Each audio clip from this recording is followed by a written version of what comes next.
how far back it starts.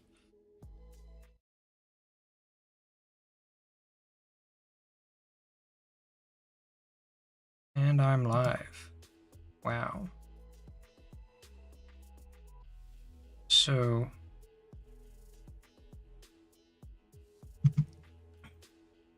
they got rid of solo ranked on my go-to mode, zero build battle royale. So I don't think I'll be playing ranked, but that's okay. I'm just here to chill. Gonna chill. Let me find a funny skin for today. Who I be? This guy looks goofy.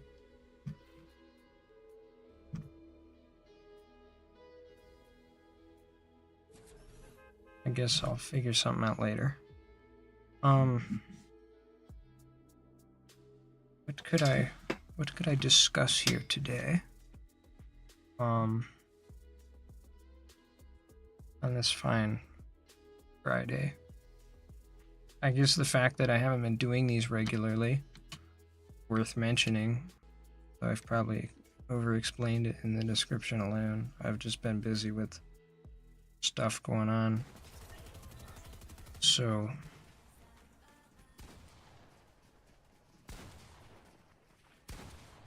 I haven't been able, like, my Fridays have been booked after fall season is over. I should have more free Fridays, assuming I'm not preoccupied with workload.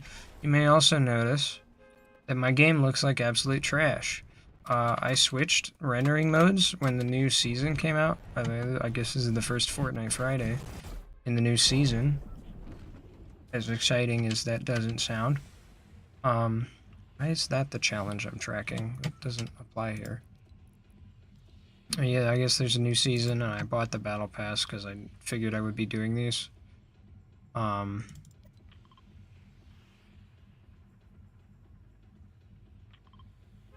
But ever since that update, it wanted to start with DirectX 12 as the default rendering engine, and DirectX makes my computer angry. Or like the new DirectX 12. 11 ran fine, but I don't want to move to the deprecated version of DirectX. I guess it's not deprecated because it's still an option? I don't know. Point is, there was a third option added, which was called Performance. And I think it's just DirectX 12, but if you remove every single shader and also certain rendering techniques that, like, make the game look good. So now it looks like the phone version of the game. For better or for worse. But it runs smoothly on my computer, and it runs cold when I don't have OBS and stuff running. So that's actually really impressive, because Fortnite has been a machine heater-upper for a little while now. Yeah, that was stupid of me. Alright, well there was my warm-up round. Yeah, Fortnite, I used to have issues where I'd play a couple games before everything would load in, because it needed to render all the shaders, and so I would get choppy, like, frame rates, and just textures not loading in and stuff for the first couple of games, and it was kind of unplayable. So I had to log like a half an hour before the game was bearable. Fortnite's just too modern for, you know, my computer. A computer which was purchased with Fortnite in mind, might I add. Fortnite is keeping up with the times and my computer is not. So, I'm looking at upgrades though. I found a cool looking GPU at Best Buy for a relatively decent price that I was going to finance and purchase. So, I don't know, we'll see what comes of that. And in the meantime, I can play Fortnite on iPhone graphics. This doesn't seem like an issue. On the topic of stream visuals, though, Fortnite Fridays was something I wanted to differentiate from, like, my actual streaming thing. Because I'd say that right now I'm not actively streaming, but Fortnite Fridays is like, I'm going to treat this like a podcast, despite it just being a YouTube live stream that's, like, labeled as a podcast. But I wanted this to be its own separate thing. So I might, like, I might do away with the stream layout, because it doesn't really work here. Not only is, like, chat's still there, you know, whatever. The bottom bar just doesn't work for YouTube. Like, I used to have a follower count and, like, a little thing that I would put down there on Twitch, because that's where I streamed before here. I was a Twitch guy, but Twitch has been looking a little yucky and also a little hard to grow on, and I figured doing parallel content here on YouTube is just easier anyway, so if I want to grow by getting stuff going on YouTube and then have that trickle down to my streams, it might just be easier to have the streams on YouTube. So that's what I'm doing. But, yeah, a remnant of the whole Twitch thing is this strange layout I have, which is really good for Twitch. It's very much a Twitch layout. I figured, you know, Twitch streams are second monitor type content. That's how I consume Twitch streams, so that's how I wanted to lay mine out.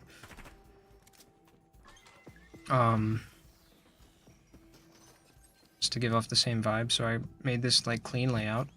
Had my sister help me add this gradient with her artistic abilities.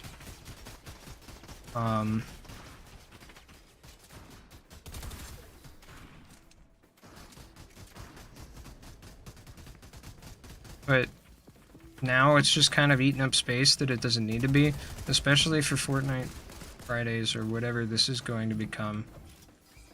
I wanted it to give off podcast vibes, so having it look like a Twitch stream doesn't give off that vibe.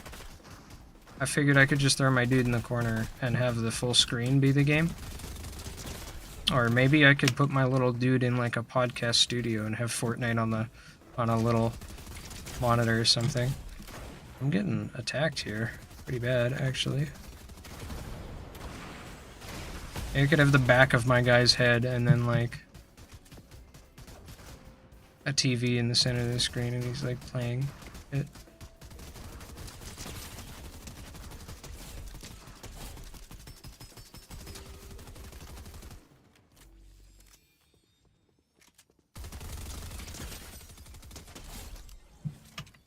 Go, I made it out of that relatively unscathed. So that's good. I hope there's still some cameras around though. But I had a feeling that they were gonna get shot out during that whole encounter. So we'll see.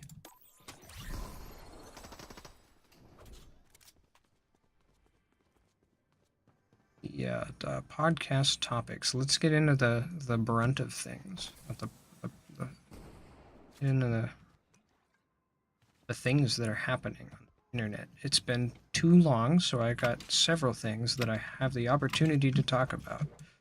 I don't want to get too into the whole discussion of modern gaming landscape bad, because I feel like that's been done to death. But I did want to mention Baldur's Gate is popping off, and I think that's really cool. It's giving off, like, indie game success story vibes, except it's not an indie game. It's from a, like, AA studio or whatever. AA isn't a thing, but, like, I don't know. It's from a studio that's relatively large, but doesn't tend to pump out games the way most studios do. For probably the better, more than for the worse. So, well, I haven't heard of them, necessarily. Baldur's Gate got all the time in the oven it needed, and it's this huge game everyone's sinking their teeth into, and I'm all for it, you know? Relatively unknown IP. This is Baldur's Gate 3, so there were 2 other Baldur's Gates, and I don't even know if there were spin-offs or whatever, how big the series is, and I don't even know what the studio name is, so I'm, like, talking very abbreviated here, but point is I'm liking the good vibes, you know. It's indie game success story, except it's a big studio for once. And I want to see more of that in the gaming landscape because currently I haven't been driven to buy any video game that's priced above $20 because they've all been hot garbage. And also none of them have really grabbed my attention. Those big single player games, like, I don't know, superhero games, Spider-Man, Batman, whatever it be, haven't dragged me in. And then the big online games have just been, you know, half-built pieces of garbage, especially if they've got, like, it could be something like Halo. And it's like, Halo has a price tag, and then also it's not finished. What's up with that? This guy's gonna pay for it. He interrupted my spiel. There we go. I got like pens and pencils and stuff on my desk. I gotta get this out of here. I have a stylus. I have a DS stylus and like a tablet stylus. Like a phone stylus.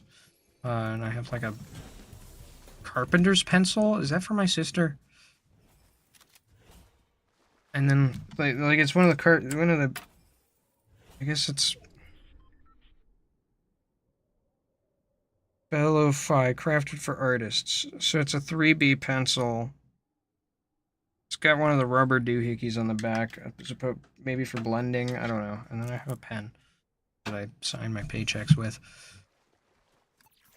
Just too much crap right under my thumb, you know, between my hand and the space bar.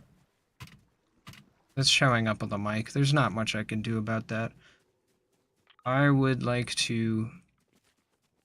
That's another thing. So, my friend of the channel, Chrono Max, don't know if he's been back to streaming yet or not, but he did get a new microphone. And he's a little disappointed when I told him it didn't sound too different, but then we got to testing it a little more, and it actually sounds a lot better, just in ways that you don't pick up on initially over a Discord call, because Discord has its own limited like bitrate and stuff, but his microphone doesn't peak, which is cool, and it's more balanced sound-wise. What I need is one of those suspended mic stands. I need one of the ones that's like rubber bands that suspended in the air so that, you know, me slamming on my desk or keyboard clicks or whatever tactile stuff going on, vibrations don't make sounds into the mic. Give me something good. I already have that. I don't have that. Ooh. They brought back the sniper rifle. I don't know how to feel about the current iteration of the suppressed sniper. Like, cause it's the suppressed one, it's hard to track where you're being shot at. They added this thing where snipers, they're like shiny. So if someone's aiming a sniper rifle either at you or just, I think, in general, they have a light on it because it's like a glare. It's shining back at you or something. I don't know. Point is that makes the sniper a little easier to spot. Headshots kill like instantly because you have 250 health in 0 build, and a headshot, I believe. I wonder if the inventory actually tells you. Inspect. Damage 105 on a body shot. And I believe the headshot multiplier for snipers is a lot. So, I don't know. Maybe it's not a... But, yeah, the point is, you get sniped, you die. Probably. Most likely. And it's a little rough, because time to kill in Fortnite has been relatively high, and the meta was comfy without the sniper. So reintroducing it has changed things in a way that is uncomfy, one might say. Other changes to the meta that I'm not necessarily fond of include the new cars. So Fortnite has had cars since like chapter 2 or 3 or something like that. They've been reworked completely. So back when the Mega City season dropped, like chapter 4 season 2, There's the second season of this iteration of the map where they added the whole season. They added the whole like bottom right corner with the Japanese theme, you know, coniferous forest, plus you've got Steamy Springs with like Cherry Grove going on, and then the big city, cyberpunk-esque, Tokyo-inspired, whatever it is. The point is that season added a different type of car. So in stock Fortnite, there was, when they first added the cars, they had like regular cars that didn't necessarily have an ability, and they had some cars were like sports cars, and they would boost when you pressed the space bar, or maybe it was shift. Anyway, that was how most of the cars went. So the meta was kind of revolving around the whole. I gotta turn the radio off because I'm gonna get content ID'd. Not only are these cars loud as heck, but also, so some of them were able to boost. Well, when the city season happened, they added a new type of car that was around the city and in new areas, and they were these like futuristic racing cars, and instead of boosting, they had a drift. And the drift went into a boost, kind of like Mario Kart. You do a drift, and if you do a good drift, then you boost. You get the idea. Well, now all of the old cars from the earlier season have been replaced with these 70s-esque, not 70s-esque, I don't know, like 90s-esque vehicles, because they're on that like 90s spy type vibe with the new season. Well, now the old cars have been replaced with these 90s-esque cars, and they also drift and do not have a boost. So you can't burn extra gas in any of these cars to get a speed boost. And the only boosting vehicle left now is the futuristic bikes from the city zone. There's some bikes there. Like, you've got these dirt bikes that were added during the last season with the jungle, and they can do jumps and stuff. But there's a futuristic bike as well that when you hit shift, instead of doing a wheelie like that, it like boosts.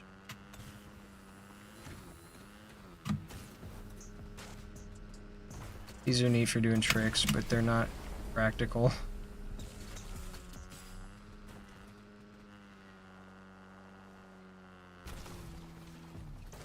Did that give me shield? I don't know. Anyway, I gotta... Turrets. Is there any other challenges that revolve around the jungle, maybe? Oh.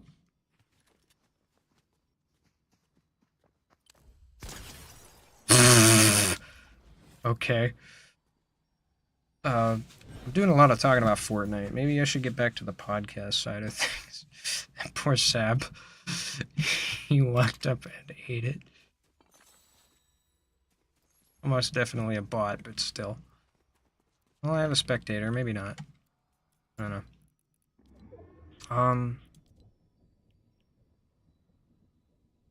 I know I'm nerding out about Fortnite, but I'm not like a big Fortnite fan. I just figured I'd talk about the game since it's what I'm playing. But I want to talk about stuff I'm actually like passionate about. I don't have... okay, so here's the deal. I am peeking over at chat every once in a while. The reason I'm not saying much is because it's really awkward. There's like a minute delay between what I say, you know, making it onto the OBS stream, and then that actually making it to the YouTube stream. So even though there's no like delay between chat that I have it set to 0 seconds, and it's supposed to be 0 seconds, but YouTube regurgitating my OBS stream into a watchable YouTube stream has its own 1 minute delay right now. Maybe if I'm a bigger streamer that goes away, because then I get like front end access. I don't know. As of right now, checking chat's going to be really awkward, and you're going to feel like I'm not talking to you because like oop, there. I can't reply to you and have like a back and forth. That's what I'm trying to say. So yeah, that is your pencil. Thanks for leaving it in here. Oop, hello, sir. And I was lucky to hit that headshot. Come back.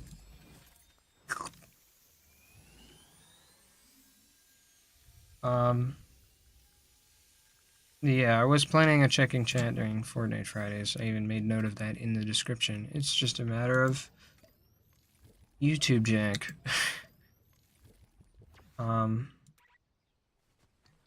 Made an Instagram post about My Hero. You'll be fine. You're overreacting about that whole thing. Dude, My Hero's awesome. I guess I can talk about that. I've been reading My Hero because I got fed up with Hulu.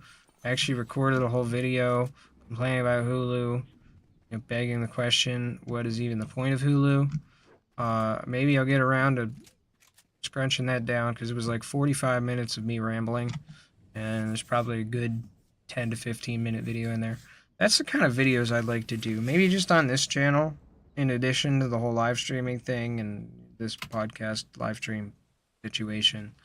Maybe I'll just start posting, those commentary type videos, like, since this is the live channel, like those old, what's the type of video Schlatt does on the Weekly Slap, that's what it's called. Kind of like those, but less about life, more about whatever.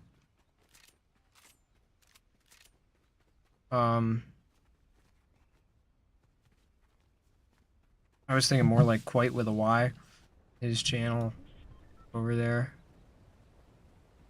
I wanted to do videos that are in the same vein as that, where I just talk about whatever's worth talking about in my eyes that day.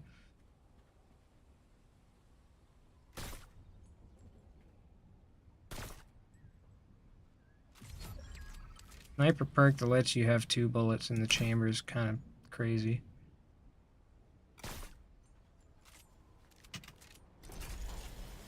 I'm gonna go get this guy. I'm gonna go get him. Then I'll have him. Should have pinged him, so I didn't. Pinged? Pung? Should have pung him? It doesn't sound right. None of these words sound right. They're made up terms. Man. What's up with the weird reticle on this AR? It looks like it should be some sort of homing gun, like it's gonna lock in if I target someone for long enough, but that's not a thing.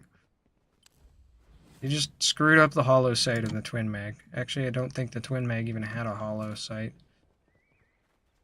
last time it was on the ground. They've been reworking this game, making it less of a third-person thing, which I'm kind of for.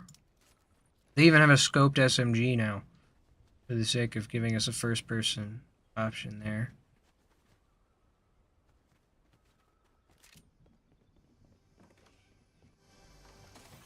Like in my day, Fortnite was dead set on being third-person, like only.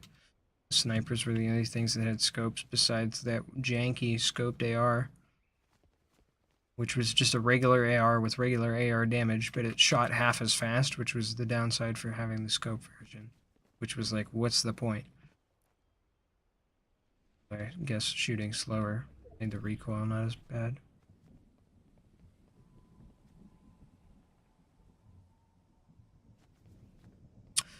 Let's talk, why don't I Hulu rant? I'll do that. I haven't had the drive to make content, to do much recently. I don't know. I've been doing musical stuff in school. It's my thing.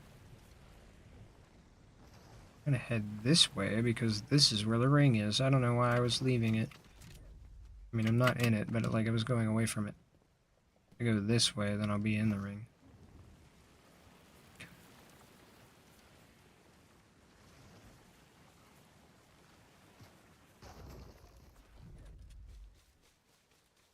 Who's in this tree with me?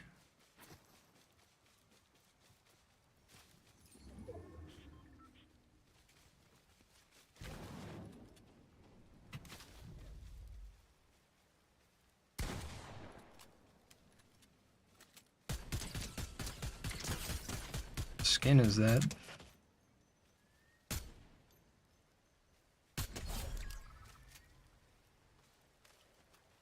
I like that you can full reload the twin mag now. I don't know if that was a thing before, but if you double reload, then it makes sure that both clips are full.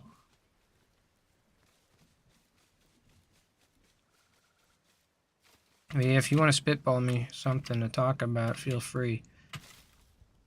Oh yeah, that's what I was gonna get into. I was reading My Hero, because I got fed up with not being able to watch the most recent season, but I realized that the manga's probably like 2 seasons ahead of whatever the anime's adapting.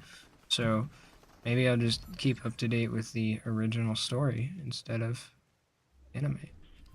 I'm surprised that so far, at least from what I've read, everything that I've read has been in the anime. Nothing has been skipped. You know, like the anime didn't skip anything to keep up with the manga so far. But I have a feeling that later on this is going to be a thing, because I feel like the manga is going to, like, branch out and talk about other stuff. There's actually a little more stuff in the anime than the manga. Like, they took some extra liberties, unless that stuff ends up being, like, a flashback later on in the manga, and they just changed the order of presentation for the sake of the anime. I got past the internships part. And, like, the whole thing with... Was it Frog Girl and... Uraraka? Were they both at the same internship? Or was it just Frog Girl by that point? I actually know. I'm gonna die, actually. That's what's gonna happen. The storm hurts. All damage hurts faster. Wish I didn't have to feel either.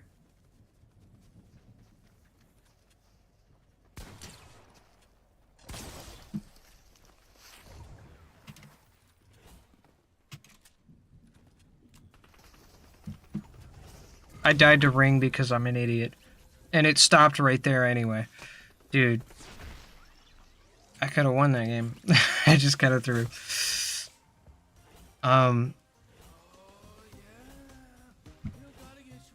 They're doing the Rick and Morty thing. Okay, anyway. Please don't DMCA me, Audio Jungle. Wait, does that work here? I don't know.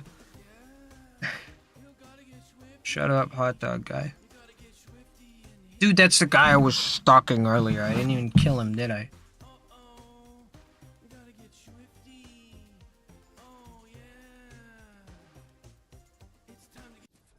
Alright, but... Yeah, so there was a part where... Frog Girl... Asui... I think... Yeah, she had a whole episode dedicated to her internship. Where she was working with these, essentially, like, people in the Navy. And that was in the anime. But I read past where that was supposed to be in the manga, and it only kind of had like a picture referencing it, but there was no chapter of the manga that was about that. So maybe if the manga goes on a break or something, they'll cut away and, you know, go back in time to when that internship happened. And so maybe the manga just chose to adapt that and fix the chronological order of things in the process. I don't know. Either that or the anime took some creative liberties and made some extra episodes or something. Who knows? But yeah, I'm about a season or 2 behind where I was in the anime. I made it to like season 4.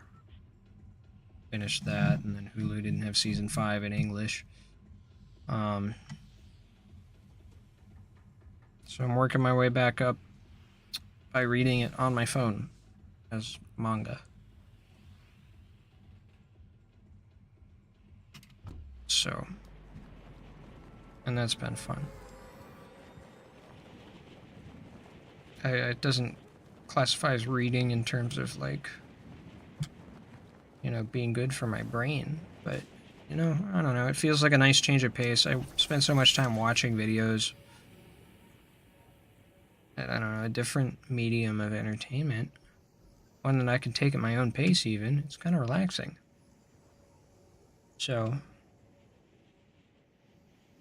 if I could recommend something, it would be go out and try something just a little bit different. If you got time to kill and you want to do something fun, maybe don't play the same video game. Maybe try a different genre of video game. Maybe don't play video games. Maybe go read a book. Maybe go watch a documentary. Something else. Just a slightly different meat. It doesn't have to be a big difference. But, you know, just something that's different enough that it's refreshing. You know, like me reading my manga, comic, whatever you want to call it. Pretty sure someone will have my head on a stick for calling it comics, so I gotta watch myself here, but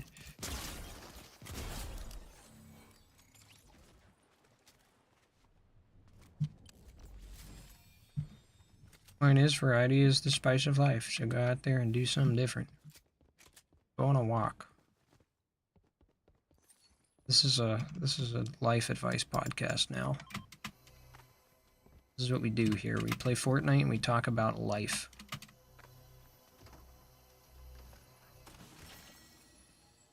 Read everything after season 6? Wait, is it season 6 that's on Hulu? Oh. Huh.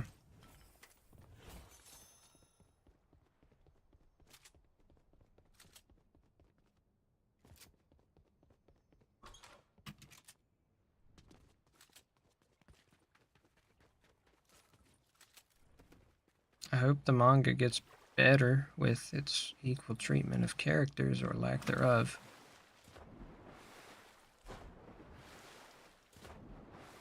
Fishies. Give me the fish perk. Yes.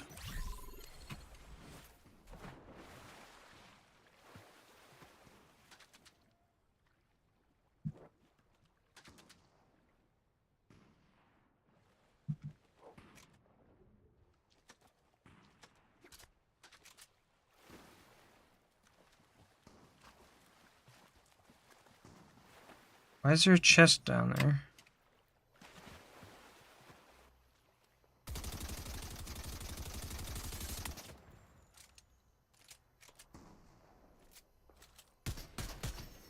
Why is that down there? Like a gun stuck there too. Is this how you get the super chug jug or whatever it is? I bugged the camera into the water. No shaders, so it's kind of like a flickering effect. Maybe I'll stop that. Shield fish going on. Never hurts. Dude, I'm getting a ton of shield fish actually. There we go. I'll try and find something else to top up my shields so I have all 3 shield fish. I feel like that would be good. Unless this fish clump has more, which it does. The guy up here, I think I'm going to kill.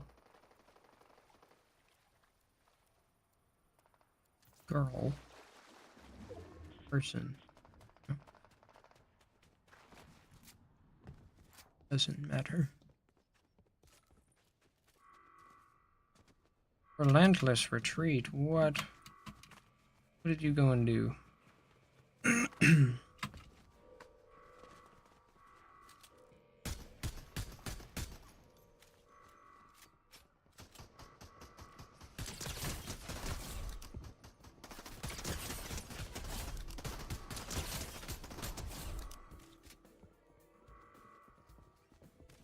Person here warned me I had to go and make all the NPCs angry.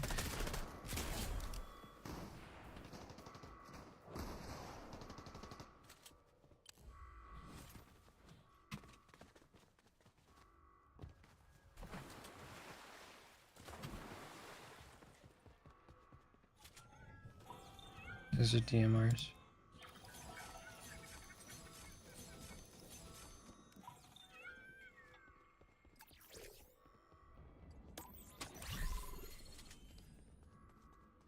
Good thing the ammo drop perk seems to only be for like small ammo or shotgun, I guess.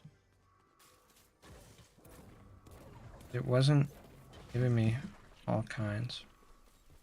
Like the generic name ammo drop would suggest. Instead, it was acting like this other specific ammo drop type things you can unlock.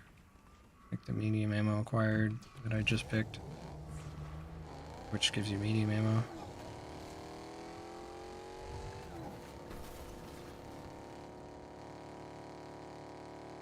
Man, these cars are so loud. That's the other thing I hate about these new cars, is they're stupidly loud. I mean, some of the old ones are still around. They don't function like they used to. None of these super sports cars that had the NOS or whatever, the big engine boost, are around. And all of the other cars have been given the handbrake for drifting. Although I think they already had them.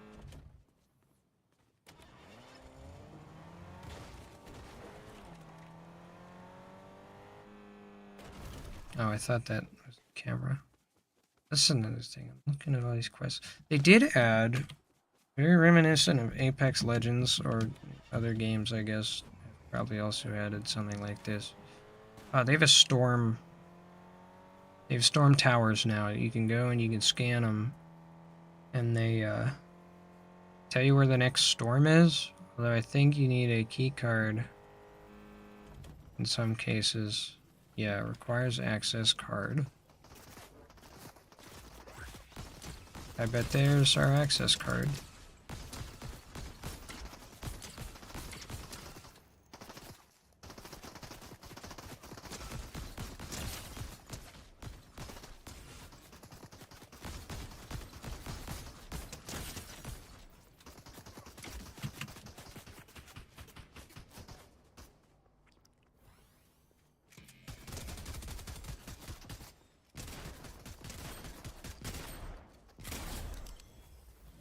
There's our storm card.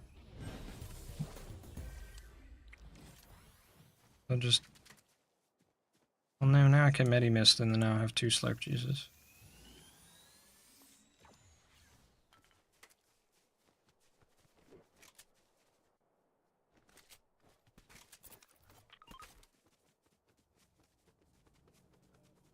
I probably don't need the SMG. I can manage with the twin mag. I guess that scan was probably useless given the fact that this ring's about to end.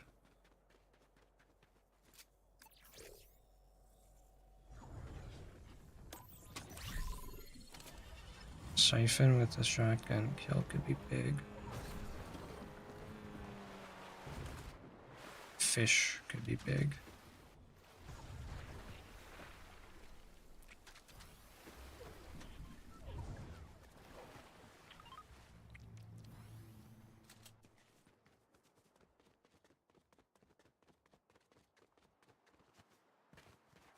Okay, but I could upgrade the shotgun though. And then I'd have a good shotgun instead of a crap shotgun. My voice is starting to sound a little dry. It's not always great. It gets raspy and not great for talking into the mic here. Here's one of the future bikes I was talking about. So this is the only boosting vehicle left. I mean, it gets good fuel economy driving, so it's fine. But it chews through gas when it's boosting. And it also sucks off-road.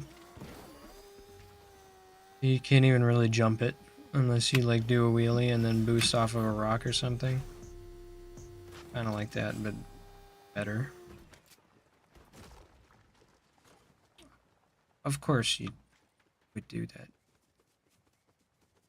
Never. Podcast topic. Trying to think. We could talk about like real world news, but that's a little depressing.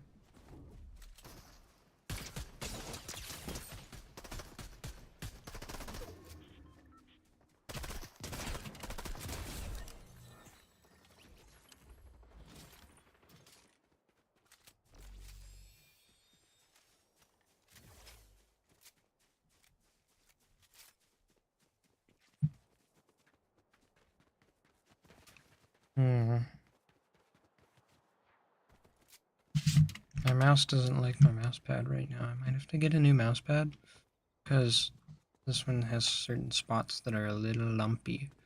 It happens to be towards the center, which is, of course, where my mouse tends to sit.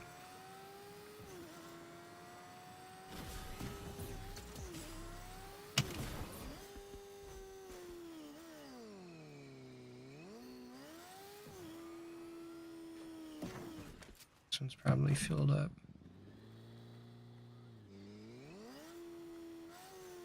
Sound like they're electric. Strange. Okay, goodbye motorcycle. I guess I'll never see her again. Time for fish.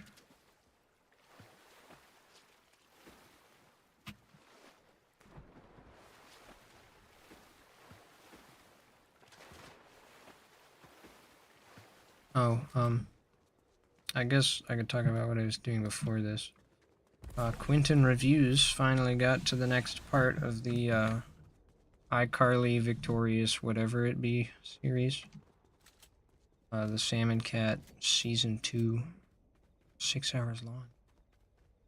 Actually, I don't even think he got back into the show, so I don't even know if he's done with Salmon Cat, and that's the worst part. More of this. But I just love big, stupid videos like that.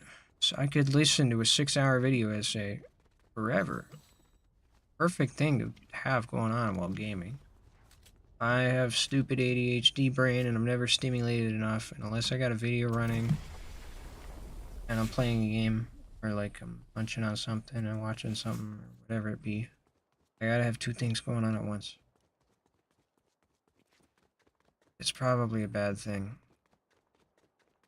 I wish my brain could have a regular amount of dopamine from doing a reasonable amount of things instead of all this multitasking business.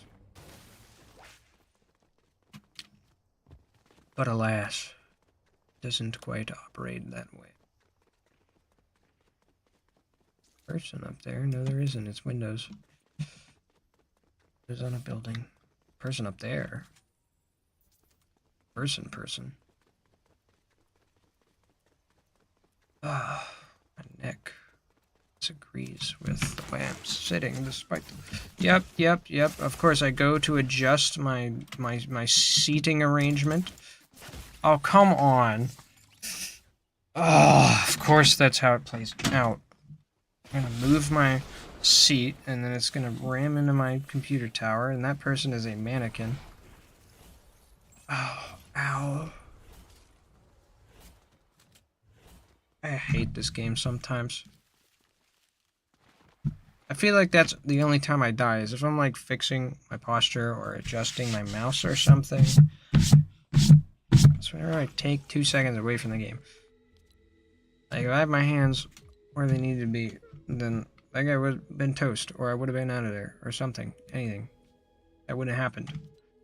Of course, the guy has impeccable aim, because I took my hands off my keyboard to try and crack my neck.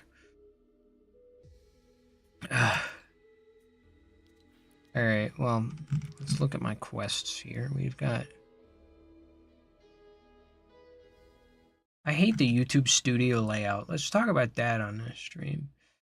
Should watch a 5-hour video about Splatoon.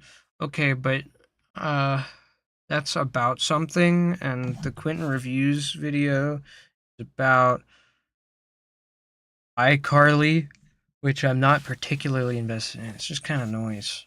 But, like, I end up absorbing the information anyway. Splatoon is going to be hyper edited, and it's going to be, like, content. And I'm going to have to use my brain to interpret what they're talking about.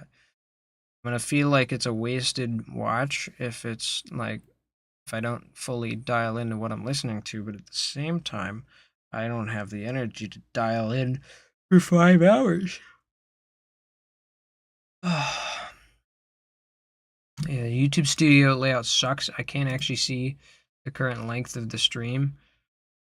OBS says I've been live for 55 minutes, but at the same time, I've had the stream going for longer on OBS than I have for the actual stream. No, 55 minutes appears to be the correct time. You let me know if that's wrong, but I don't know what weakened walls or security gates mean.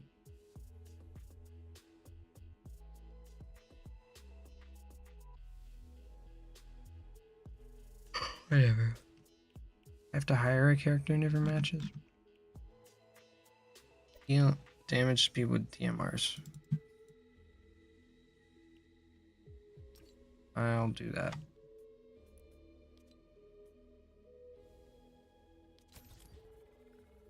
I'm going on 45 minutes is what it says on YouTube. Yeah, it did take me about 10 minutes to prep, so that makes sense. Yeah.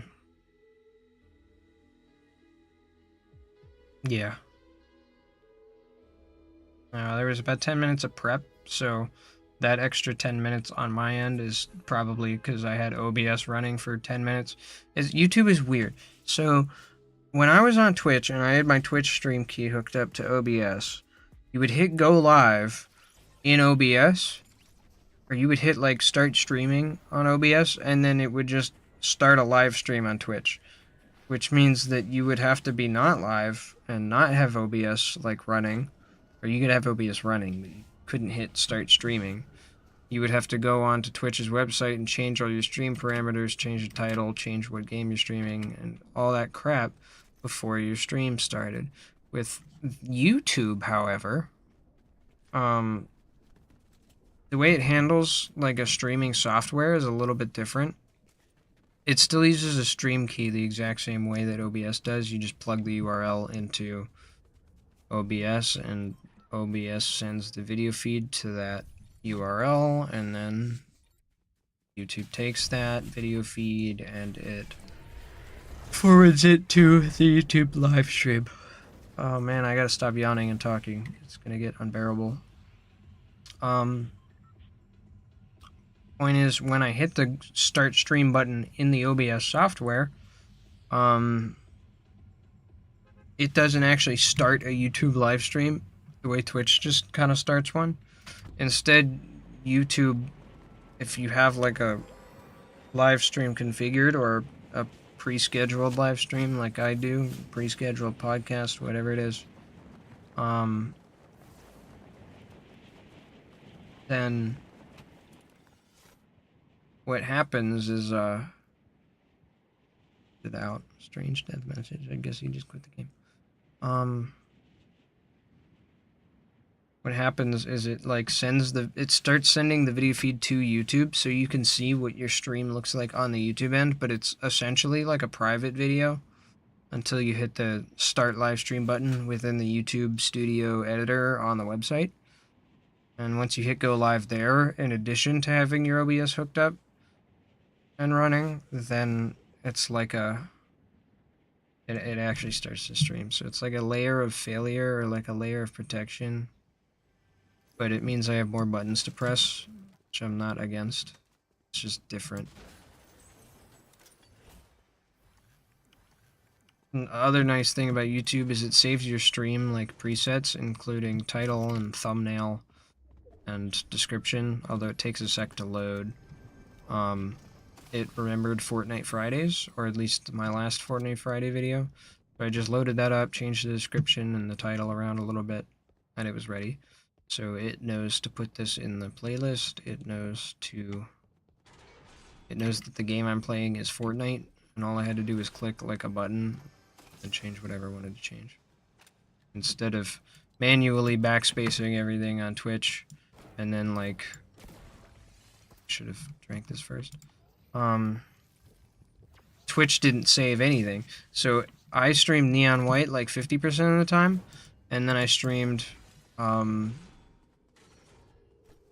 other games, you know, just variety stuff, the other 50% of the time. Every time I went back from a random game, back to doing Neon White, despite the fact that I stream Neon White often, every single time I'd have to go back and manually retype Neon White, like title, Neon White, into the game category. I'd have to type up a description. I'd have to do the same thing. You can copy and paste into that field, so I guess I could have just sent the neon white like title and description to like myself on Discord, or saved it in like a notepad somewhere on my computer, and I could just paste it in. But the point is that's a little archaic, don't you think? It'd be neat if you could save some stuff. I mean, not that it's like expected, but it'd be cool. Even if I could save, like, if it didn't have to be on the website or on the cloud or whatever. If I could like download a stream preset to my computer and then upload it every time, like just paste it, and it included thumbnail and title and description and the game category and the stream category and other little settings like, you know, age restrictions or whatever. If I could just have that as a file that I can paste into the browser, that'd be nifty. I don't like that YouTube forces it to be like on the website end. It'd be cool if I could back that up to the computer as like a preset file. But Twitch had no way to save any configuration, whereas YouTube at least does it on their end for you. So it's better than nothing. A lot better. It's really helpful. But I just wish that the way I suggested also existed, because being able to do that stuff manually with files would be really cool. Saving stuff to a notepad file should be more common when it comes to like browser cookies and whatnot. Like Pokemon Showdown, I got teams that I want to save, and they're all in my computer as browser cookies. If I ever clear my Chrome cookies, all my Pokemon teams are gone. And of course, Pokemon teams on Showdown can be saved as text, but there's not just a button that says, okay, this is the Pokemon team. Here's your Pokemon team. You've downloaded it as a file. It's like, okay, here's your Pokemon team in plain text format. Now you have to copy and paste it into a notepad. Have fun. You know, it's just a little jank. But that's what I had in mind when I talked about the whole YouTube config thing. But if I wanted it to include thumbnail, it couldn't be a plain text format. It would have to be a proprietary file format. I'm getting really into the nerd talk here, so I'm going to dial it back. I got to find something more general. Man, I was thinking up ideas to talk about different things, like, all yesterday, but my phone was, like, dead, and I didn't want to... My phone was nearing death, and I didn't want to run it dead, keeping it open and jotting stuff into the notepad. So I didn't end up making that bulleted list of things to talk about that I wanted to do. So that sucks. And there's some stuff that I did think about that's just not fitting for the podcast, but I would want to do one of my little ramble videos about. Something about turning on the camera and just rambling. It's very therapeutic. But...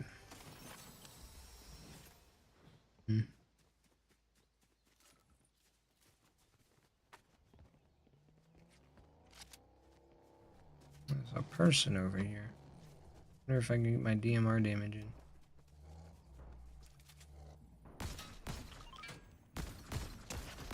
Halo guy. Master Chief.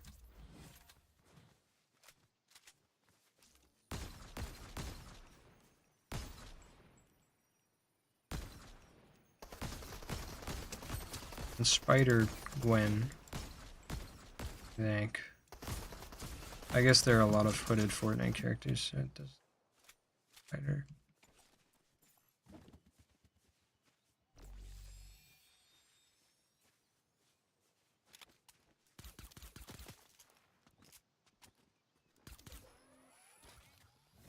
Look at that.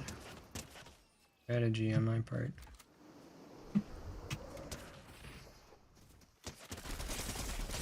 Nope, nope, you're not Spider Person.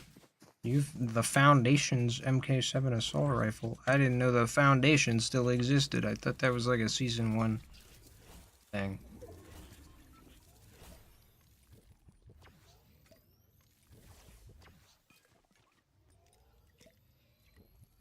Dude, Fortnite has lore, and I think that's funny. Actually, that was one of the...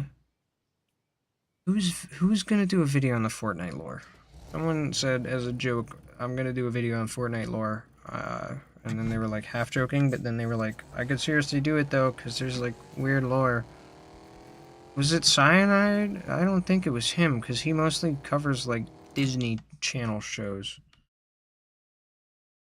Or Disney Channel movies or whatever. I don't think he would have talked about Fortnite lore. It was probably a gaming video essayist, but I don't know who.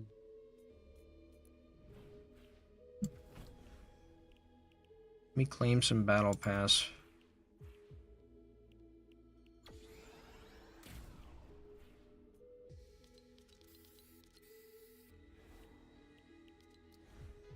I'm in it for the silly girl.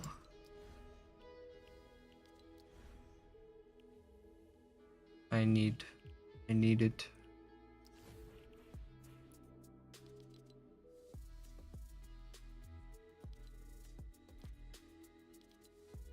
Dude, Fortnite could have a comic series with like all these characters that they just did.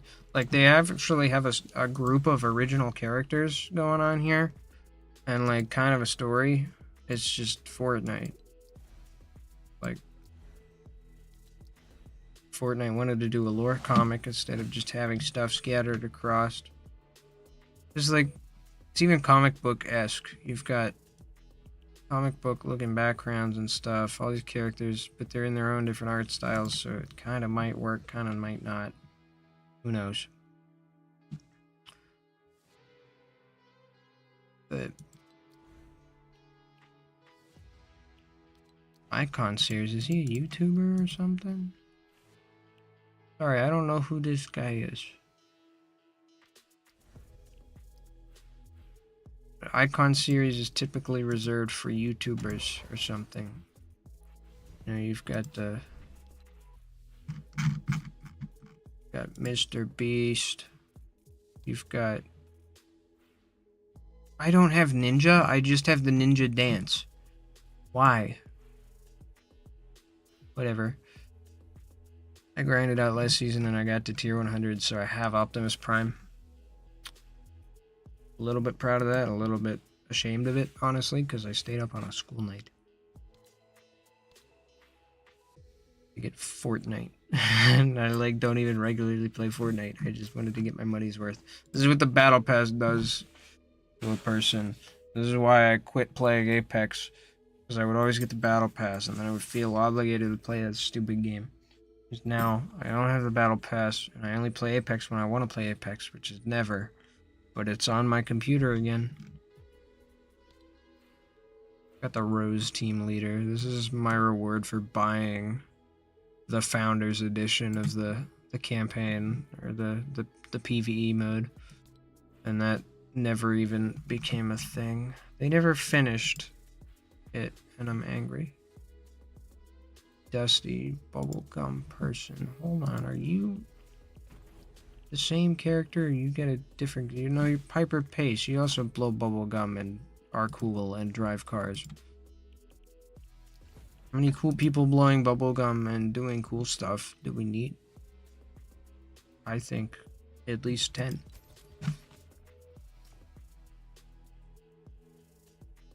And give me the rundown on this guy. Social media creator, Copy Lane. Social media creator, you're not giving me much more description than that. You don't want to advertise TikTok or whatever it is. Now, Fortnite would totally advertise TikTok, actually. Like, Tencent... Well... Now, Tencent and ByteDance aren't tied together, are they? I don't know anymore.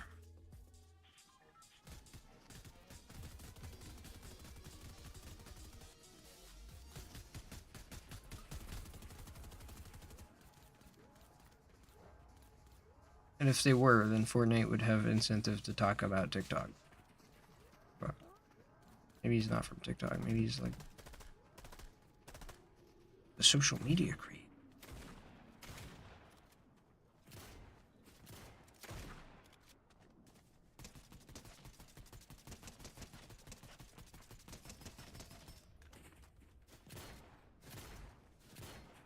Great, well. Where's my phone at? I want to, like, get into the news. My phone's not at my desk. This is a strange turn of events. My phone has never not been at my desk. What is the deal? I had it on the charging stand here, and it's just not. What did I do with it?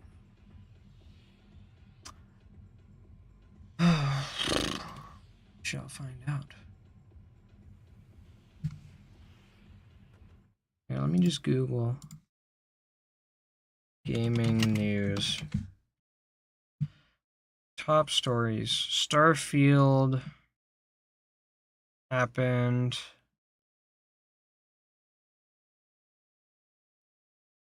People are saying it's good.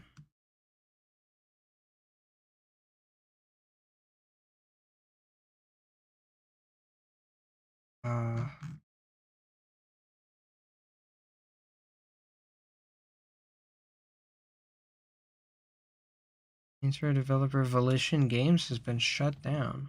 Huh. I don't know much about Saints Row, but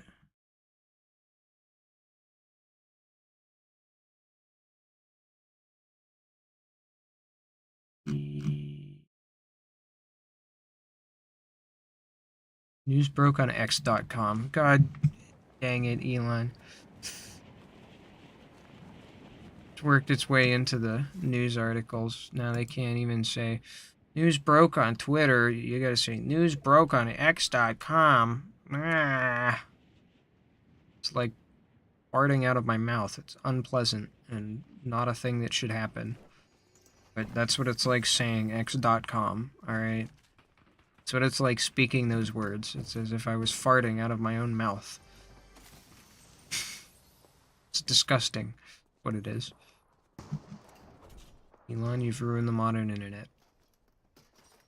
It was already headed on its way out, but, like, you expedited the process by taking away one of the final bastions of mid-2000s internet.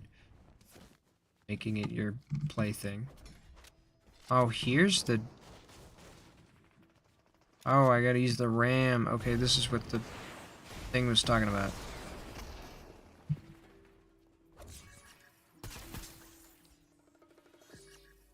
Prize vault key card. So do I gotta fight some boss person?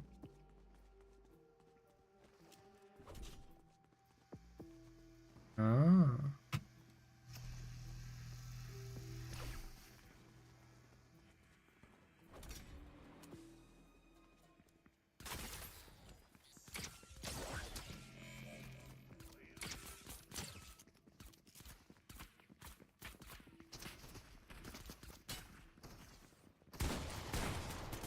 Uh-oh.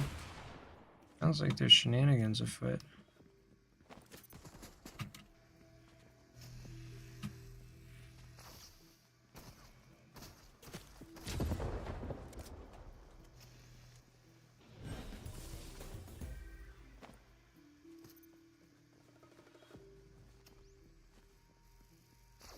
Come get me.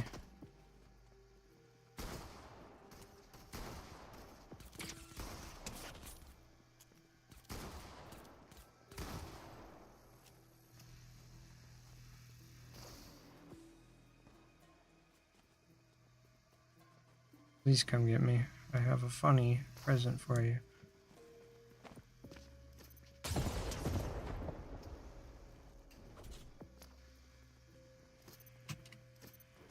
Nope.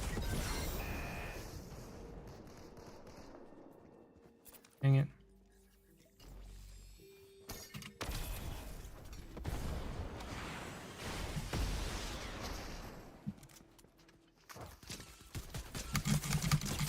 Yeah, well, there we go. Okay, so what's going on with Volition here? CES, they plan to make companies open letter plan. Volition. Oh, okay. Embracer's restructuring result disastrous collapse of $2 billion partnership with Savvy Games Group, Saudi Arabian funded organization. Backed out of the deal. Caused the Embracer's share to plummet, forcing the megacorp to cost-cutting mode after it spent years acquiring a multitude of game studios. That's funny. I've never heard of Embracer, but they're doing that big buy-up thing that Xbox has been up to. Honestly, Xbox should have offered to fund these guys. Xbox could acquire Embracer and all of their subsidiaries, you know, at a discount, you know, maybe prevent them from having to liquidate everything. But I guess that was too short term. It seems like something that would happen, and then something that would also tick off the EU. Be like Xbox steps in and stops them from collapsing, but also they just acquired 50 more game studios, so you know it's kind of like a kind of good, kind of bad. People aren't jobless, but Xbox still has a monopoly. Blockchain gaming, 10 most disruptive games. Shut up. Give up. Nobody cares anymore. Game voice actors may go on strike as union authorizes vote. There's a video game voice actor union? What union? SAG-AFTRA. Yeah, I know about the Actors and Writers Guild. Now, after joining the Writers Guild, America's strike, which began in May, that strike may soon extend to video game voice actors as the union board has a vote to all members. This could be a little dangerous, though. That's the thing. Some game voice actors are cool with their voices being used, or at least haven't made a stink out of it yet. And if we see like laws being written about you can't do AI voices anymore, the TF2 memes are gonna become a lot less funny. That's all I'll say. I don't really care. I'm all for the... I'm not gonna argue that they should slow down and maybe not strike, because at the end of the day, this only serves to benefit them, and that's what needs to happen at the end of the day. But, yo, they're doing the dance. Hold on, I have the dance. Where's it at? I have the dance.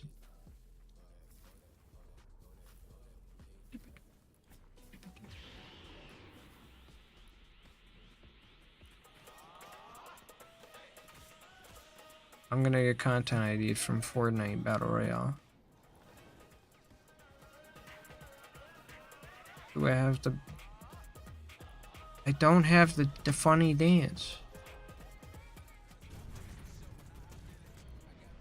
Favorites. Oh. Whatever. I don't know why I have that bound as a hold action. Still need to deal DMR damage. I might drop for one of the later raid spots. Drop here. Signatory video game companies cited and saying after posters follows. So Activision, Blind Light, Disney Character Voices Incorporated, which I didn't know was its own company, but that's kind of cool.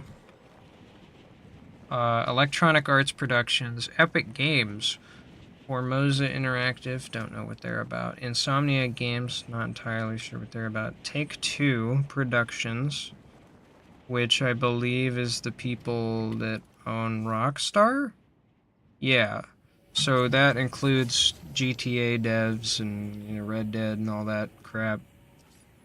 VoiceWorks Productions, don't know what they're behind, but I guess their whole thing is voice acting given their title. And Warner Bros. Games Incorporated. So those are the companies named in this whole post about possibly having a union strike. Again, I'm all for it. You know, game voice actors have been treated like crap for a while now. There was that weird thing with the Bayonetta voice actor or whatever. I don't know what was up with that. I don't know if her whole claims about the wages were true. Just because she's the voice of a character doesn't necessarily mean she's entitled to 50% of the game's profits, but like, I don't know what she was originally claiming, so I'm just not going to talk about that. But other than that thing, I feel like writers, or not writers, well, writers, but game voice actors have been getting the short end of the stick for probably a while now. Not a crazy paying thing, and maybe it should be, because these are the voices of like things. Well, here's the thing: you can never know whether a game's gonna get big. So at the end of the day, you can't go into every game expecting it to be big. That's the big problem with these AAA games. None of them are turning a profit because they have a stupidly large budget, and then they just suck. They don't get the dev time they need. It's a whole thing. And also, a game just isn't guaranteed success, even if it's alright, even if it's mid, even if it's maybe good. Doesn't mean it's going to get bought. So, can't expect, you know, us to start paying hundreds of thousands to every single voice actor in a game. But, like, lead voice actors should be getting a pretty penny, and sometimes they don't, even though they're, like, very important. In general, actors are not getting treated well. And now we're finally making us think about it, which is good, because, good thing. You're gonna see positive change.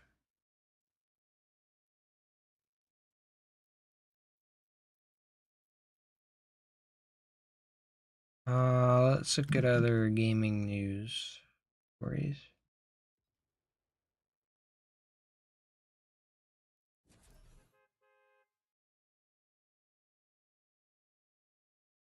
Been a little stale.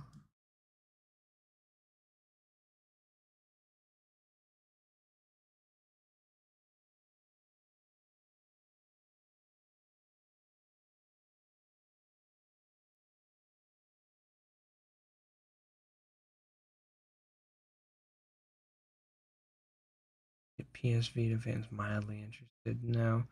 Nobody's gonna pay $200 for a PlayStation Wii U gamepad. I'm sorry. If you do, you're a moron. Get a phone. One of them clippy things that puts a phone above the controller that came with the console. You have a phone, you have a controller, you get the little clippy doohickey for like no more than $10. And then just stream your PlayStation console to your phone. Because I'm pretty sure that's a feature. If it's not, then that's how they get you. That's the scam. They're charging you $200 for a screen. It doesn't even support all games, and that's for no particular reason. I guess it has DualSense going on, so it should be the price of a controller plus like $10 for the screen and the crap inside.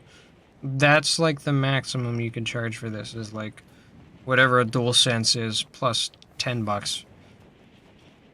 But they want $200 for this doohickey that doesn't. It again, it's a Wii U gamepad for the PlayStation 5, and that's what a lot of people have been saying. But I'll elaborate for the sake of elaborating, because this is a podcast where I have the time to do so. Basically, the idea is what they're trying to sell it as is you can, someone's on the TV, you can just play your video games on the little screen. You can pick it up and you can move and you can play your PlayStation without having to occupy the living room TV, despite the fact your PlayStation is in the living room. Neat. I want to play Red Dead, but my family or, my kids went to play Spider-Man, but, the Super Bowl is happening, so I gotta be watching the Super Bowl. You know how it is. Football.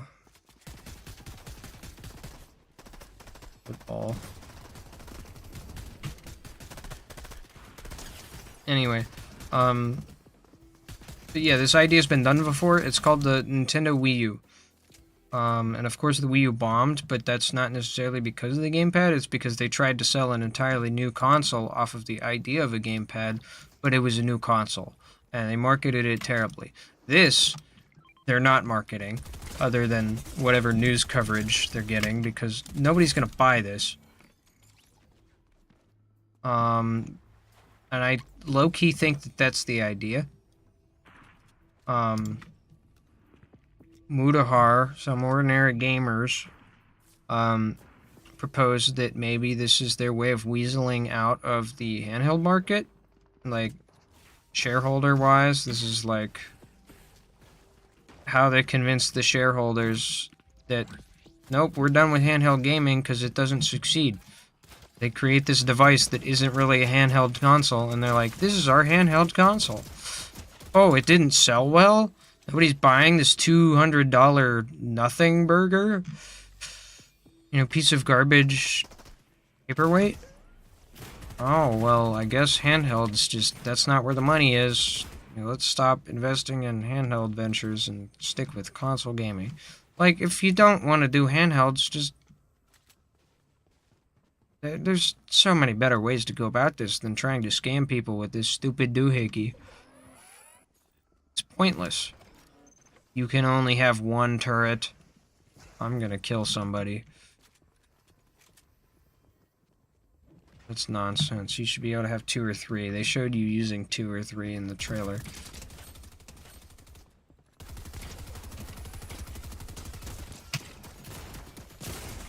Oh, hello, friend. Oh, you're the guy from the event last year. What the fuck is that username? Okay. That's the first person that I can confirm without a doubt they are a human.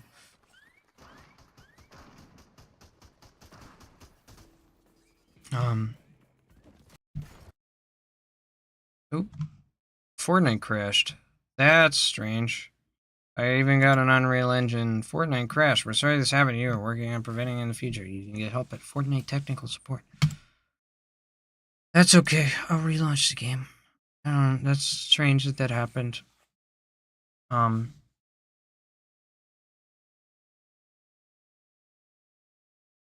Sony's got this $200 remote.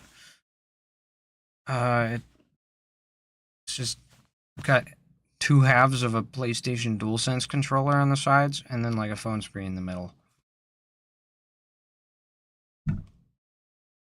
It looks to be a little bit bigger than like a Switch OLED, I think. Maybe a bit thinner.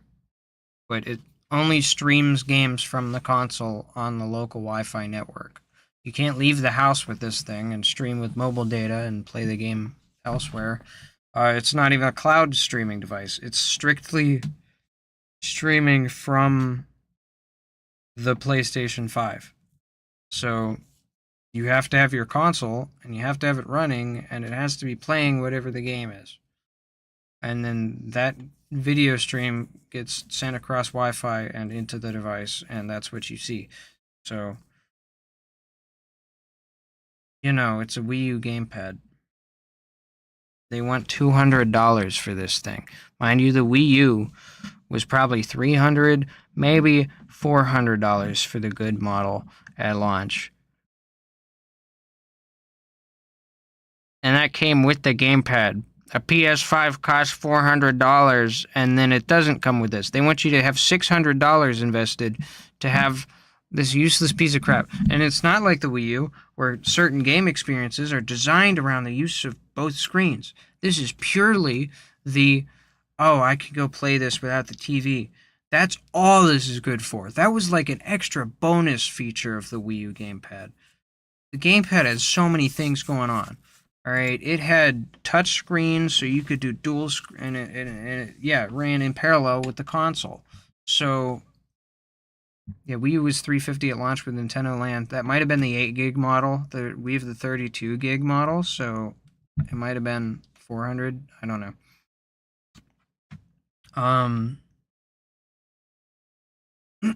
Or maybe you're talking about the 32 gig version, which is the bigger one. Point is, like, you do so many things. The gamepad had a sensor bar in the top, so you could play your Nintendo Wii games on just the gamepad. So if this was like an upgrade for parents. If you had like a kid and they played the Wii all the time, you know, I was that kid. I played the Wii all the time, and I was on the living room TV. Well, we eventually moved, and I got my own little TV, and we had like a playroom. And so the Wii was hooked up to that older composite TV, and that's what I used. But then we had the Wii U on the living room TV. And the neat thing, the gamepad functioned as its own little TV screen, sensor bar included. So if I wanted to play older Wii games, because the Wii games were always designed with one screen in mind, you could just play them off the gamepad. I could be anywhere on that side of the house and just play Mario Bros. Wii or play Paper Mario, whatever I wanted to do. Super Paper Mario, that was a childhood classic. I need to stream that sometimes. I gotta do a stream marathon. Just play that game. That'd be a sick game to play. Look at my quests here.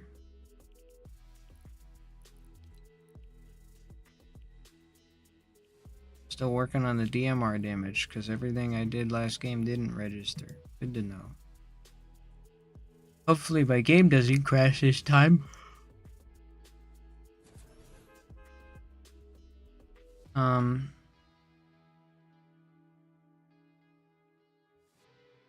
Yeah, this peripheral is nothing. It serves zero purpose. How much is a PSVR 2? I think that's like a $600. Maybe, I don't know. Let me Google this.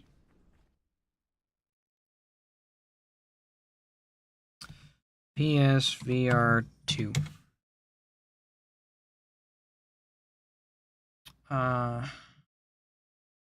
Shopping. So the PSVR 2, which is the PlayStation VR thing that you pair with the PS5, it's their new thing, is $549. So $600 into the headset. Now this is going to have its own games. Let's go PSVR 2, PS5 bundle.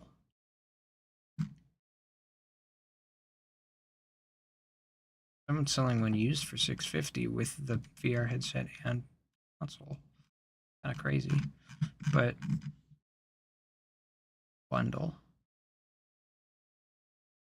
They don't sell a bundle with both, actually. That's kind of strange, but I guess it makes sense because it's pretty niche. You wouldn't see many of those sold because most people that were interested would already have a PS5. No one would be buying both at the same time except people who are willing to commit $1,000 into having VR running. The point is, the peripherals for PlayStation, you know, this isn't their first foray with the stupid controller doohickey. They've had the VR thing on. They actually have ideas. They have, you know, they want to do unique experiences. This PSVR thing, they're stepping into new territory and they're hitting the ground running. They've got eye tracking. They're bragging about they've got studios working on new, unique experiences that are not going to be doable on something like the Quest 2, which is like the 99% market share juggernaut when it comes to VR, because everyone bought their kid an Oculus for Christmas at least one year. I could probably name 5 friends who have one in their household if I really wanted. Because it's the Nintendo Wii of VR headsets. Everyone has one, nobody uses it. But it's also extremely underpowered as a device. It sucks. So PSVR 2 as this peripheral extension to the PS5, if you got a household, family, whatever, you already got the PS5 and that's your gaming console, you, your kids, whatever. PSVR 2 isn't that big of a stretch. You know, it's between the $300 Quest 2. It's like an old system and it's kind of crap. Or $550 for the newest top-of-the-line VR experiences. Stuff you can never do on the PlayStation. Or stuff you can never do, yeah, on PSVR 1. Plus stuff you can never do on the Quest. And in addition, it probably has just about every game that's on the Quest also on it. At least the big name titles. I think Beat Saber is probably on the PlayStation because it Even though I know Facebook, Meta, whatever, probably owns Beat Saber now, I'm pretty sure they still released it on the PlayStation 5 because it was on the PS4 for one, and I think the whole PSVR 2 is supposed to be backwards compatible in some capacity, but also just makes more financial sense for them to sell the game because it's extra copies. It's like whatever. No sense limiting it to the Quest when it's already on PC. You might as well have it on the PlayStation anyway. You get that chest.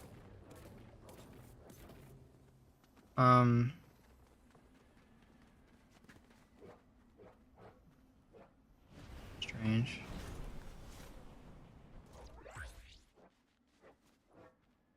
I don't understand.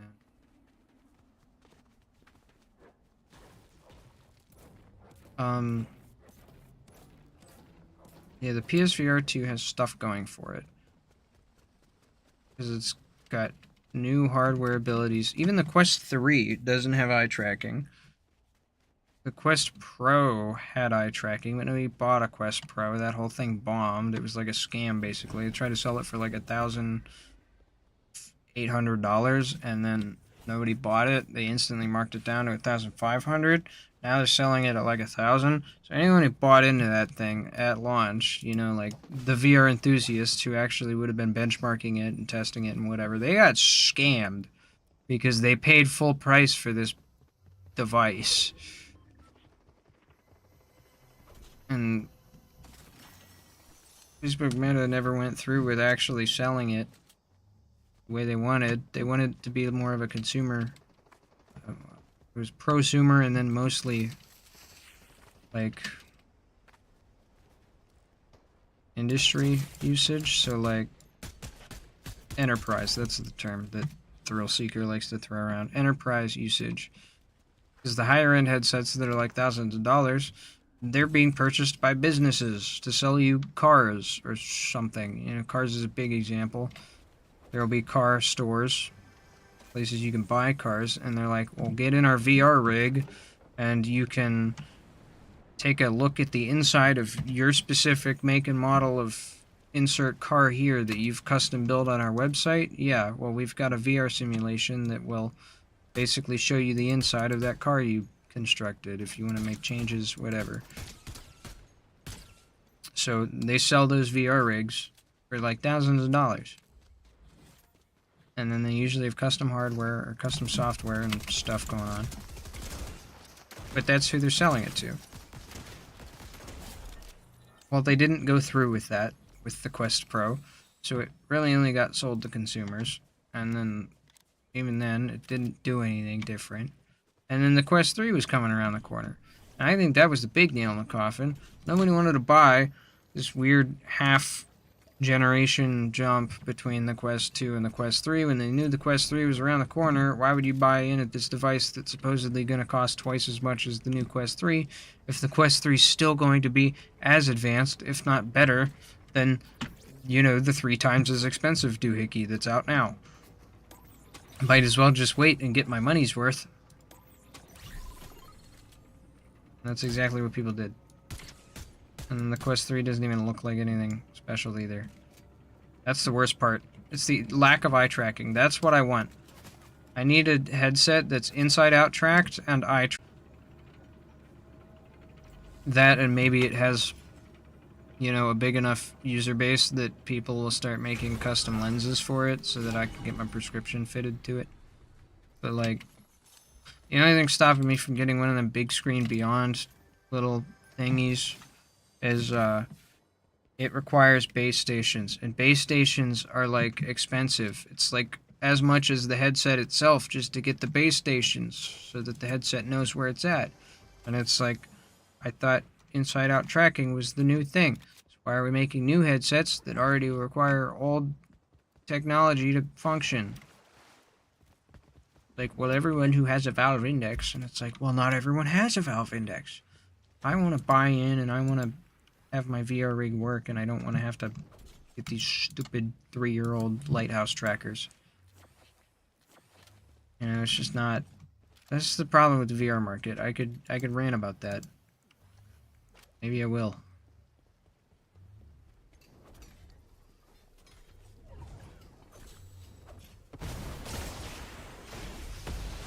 It's just pointless. There's no good time to buy in because it's always moving, but it feels like a bad thing rather than a good thing most of the time. And also, I just don't get enough out of VR. Maybe it's because my computer barely runs it, and there aren't... It feels like there's not enough games that actually draw me in.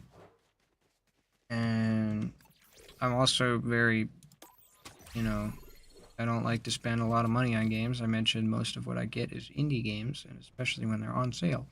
When it comes to VR, most VR games average a little more than the indie games that I tend to buy because they take more time and money to develop, and so there's a bit more to them, all of that.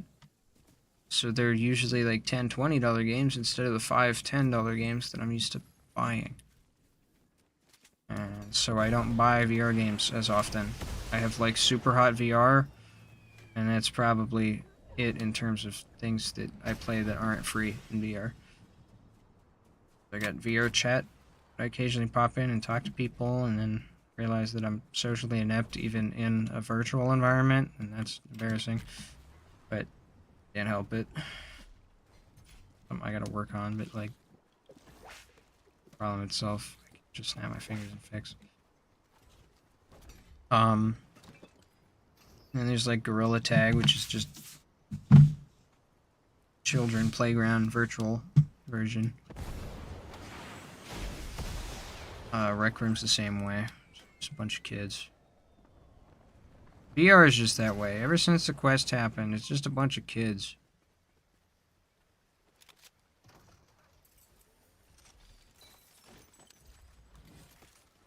At least we got people looking into VR, but it's like, is this where we're headed? We gotta stay making poo-poo pee-pee kid games for VR. I mean, I guess Roblox is VR compatible. Are we gonna start seeing more Roblox support in VR? I think Roblox could totally double down and just have a stranglehold on VR as like a gaming market if they really committed and started paying creators to like make stuff for VR. I think Roblox could be a massive VR platform. It has the infrastructure. It has a leg up on VR chat and everything else. I would love to see Roblox VR blow up. That would be so cool.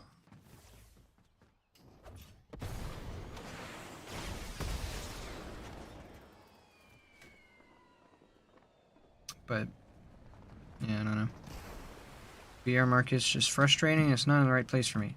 Again, I have a very specific need for a headset. I mentioned that I want eye tracking and it to be inside-out tracked. Inside-out tracking is a headset thing where it's like the headset has cameras on it that the headset knows where the headset is. That's how the Oculus Quest 2 works. That's how the Quests work in general. They have cameras and they figure out where you are in the room using those cameras. Let's figure out where the controllers are using those cameras. Issue, the Quests don't have eye tracking other than the Quest Pro, which is the Quest Pro, and it's like $1,000. I want eye tracking because that would let me do my little VTuber guy. I have like a 3D model. I have a VRM that I use. It works in VR chat. It works in the other VTuber software that I was using before. And I was going to commission a like better version of the VRM. But if I can't eye track it and then do cool stuff in VR chat on a green screen or something, then I don't know if I want to, because it's not going to be eye tracked, and I want it to be like I'm a real guy instead of just kind of staring at the camera because the avatar's programmed to. Where are these people fighting? I hate this jungle biome. I can't tell where anyone is because the foliage is too much. Too much. We're about an hour and a half in now. My throat is getting sore, so I don't know how long this is going to be. I guess we're already on the longer end of Fortnite Fridays, but boost. You get away? Person chase me. Question. I used to have a cough drop on my desk, but I ate it like a fool before my last stream, which ended up being short, and also I didn't end up uploading that because I had a friend pop in and say a bunch of stuff that he shouldn't have. Personal stuff that, you know, low-key doxed me. Nobody's watching live, so it didn't matter, but the stream's private now. Like, I told him, hey, we're live, and there's another guy in the call that was like, hey, he's live, and he was just inept. It's whatever. Need to be talking about people. Stuff.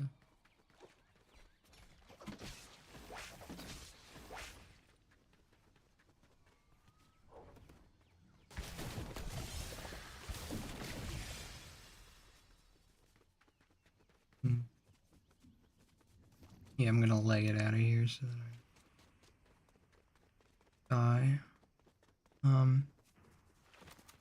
It'd be cool to keep with tradition and get a dub ski tonight. I haven't gotten one yet. That third place placement, that early game was like the closest thing I got. If I had played that differently and not died in storm like a moron, then that would have been good. But now I feel like I need to win this, maybe next game, but I don't want there to be a next game because my throat's gonna hate me. Oh, so just play this game safe. I say as I don't have healing items in my inventory.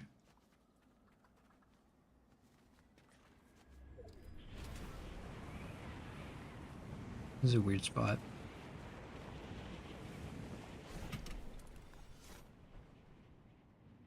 There he is.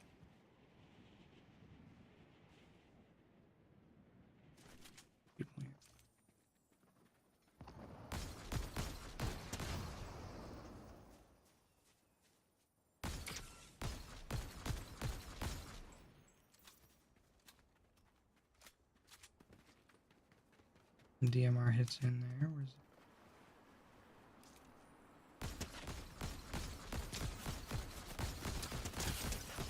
You're dead. You're dead. If you say it, then it happens. You have to manifest it.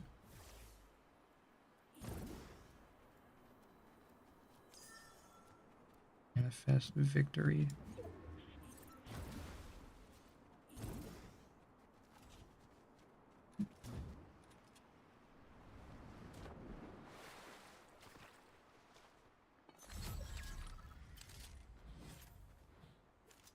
I'm gonna take this AR instead of the twin mag. I like the bigger clip on this one.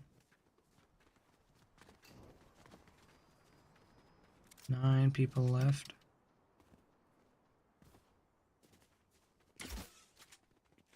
Getting shot from behind. I love it.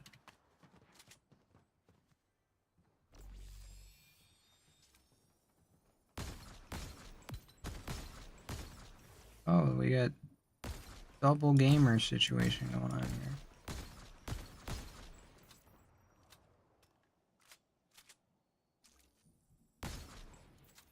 He's landing on his... Oh, hi, bud.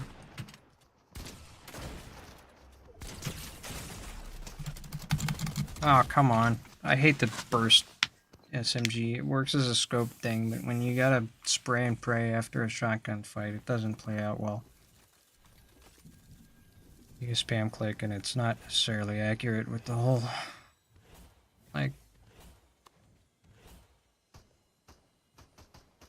He's using the muscle fish too. The strange guy. I'm gonna return to lobby and I'm gonna contemplate continuing the stream. And I'm done complaining about VR because it's draining on my mental half. V-Bucks.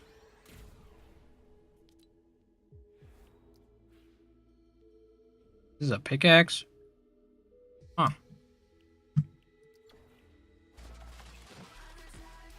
Oh, that's sick. It's like, it looks like the bike. Okay, that's cool. I like this. Girls' items. Got cool theming going on. I should have equipped that. Oh well. See a Ahsoka thing happening. I think that's gonna be its own like mini pass thing. They've been doing this thing where you get like there's an extra subscription you can do for whatever crossover event they're doing in addition to the battle pass. Kinda icky, but also it's whatever. But those never grant you V-Bucks, so you do have to buy in every single time. Whereas the battle pass is like you earn back what you paid for it if you actually get the rewards. I gotta find something worth talking about or else I'm gonna end up hating myself.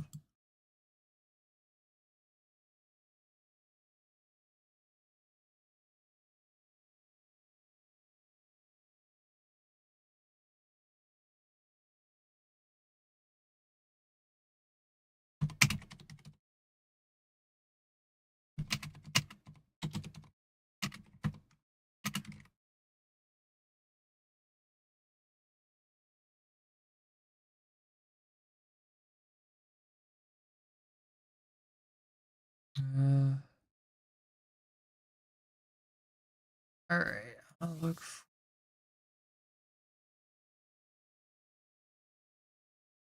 I don't know. Gaming news. I can look again. News. Can I find anything other than the strike and the I could look at Steam. Oh, Cave Story is free on Epic Games right now. You're watching. You should get Cave Story on Epic Games because it's a freebie for the week. And it's like a classic indie game, more classic than like Undertale. Pretty classic. Oh, speaking of VR stuff, actually, X8 is this game I've been following since it was like private beta. Although I never got around to playing it, I've been in the Discord lurking. It's like a free hero shooter type thing. And it's a VR 5v5. So it's worth looking into if you're looking for a new VR thing and you want to try VR shooter.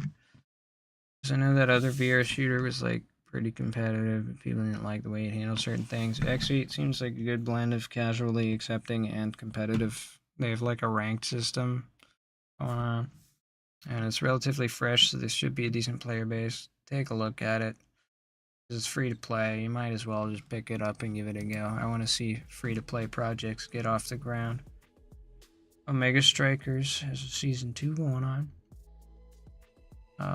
Game Dev Tycoon got a minor update after 10 years, I guess. I'm looking at the recently updated category of games, and it's mostly showing me stuff I already own or have on my wish list. Looking through Steam. Top sellers. Starfield. Starfield's $70? View page. There are no reviews. There are no Steam reviews. It's kind of weird to see a game at the top of the charts and not have Steam reviews, but I guess that's because it's brand new. Well, there's Gate 3. $60, it's still a lot. But, you know, my friend's been playing the heck out of that. What do we got here? Steam Deck. I've been seriously contemplating getting one of those, but I don't know.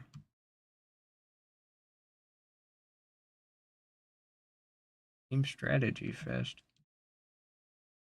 What's going on? How did I not hear about this?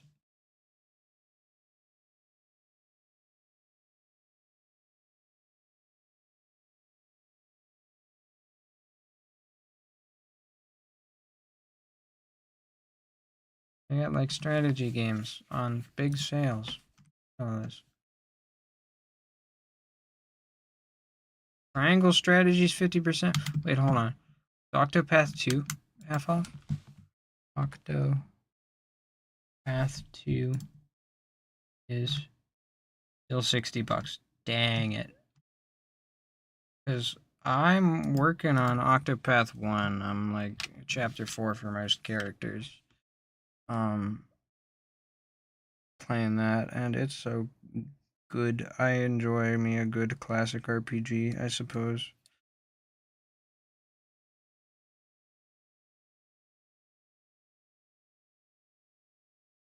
So, but triangle strategy is like the other thing in the Octopath world or Octopath area.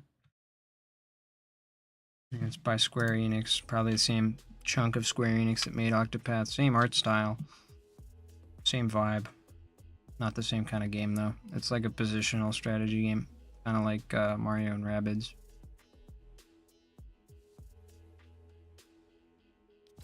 All right, well, I'll play one more match of Fortnite for the podcast here. Do it for the Vine. Make sure you check your phone after stream. You'd be sending me things. Yeah, if I would be checking the stuff on stream and like reacting to it, except I don't have my phone at my desk. I don't know what happened. I probably left it out there while I was helping Dad with the TV thing, but it's not with me. So I don't have my phone, and it's a little weird.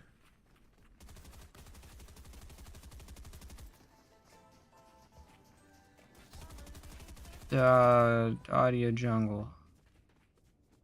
Bruno Mars jump scare. He's gonna send his lawyers after me. Joe Fazbear Biden. Dude, Among Us VR exists. They put a whole new map. Actually, I need to. Yo, it has achievements now? Did it always have achievements? It always had achievements because I have 2 of them. Fair enough. I wish that I could play a game of this without children.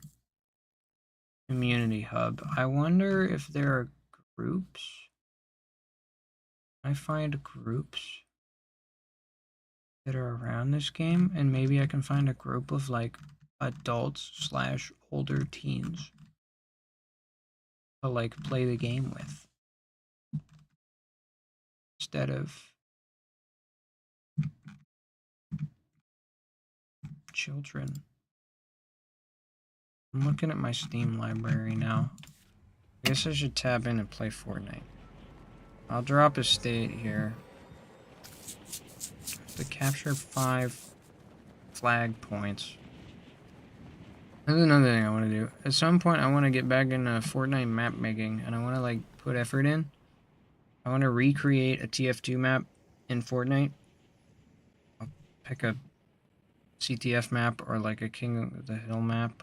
And King of the Hill would be the simplest to recreate. It's just 1 flag point, so there's less logic behind the scenes. But a 5 control point map would be fun too. Regular attack defend control point maps would be relatively easy to work with because you just set them to be not captured and then you capture them subsequently.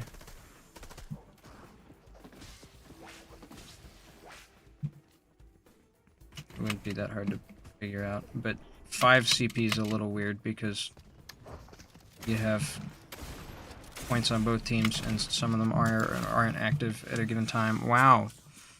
I'm too focused on what I'm saying. I'm too focused on being a podcaster.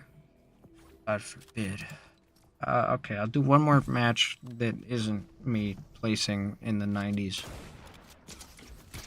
But I'm not promising a win here because I don't have it in me.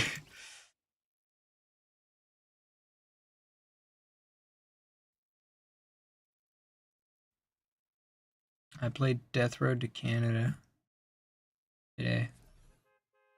I want to play it on stream because it's actually a pretty fun game.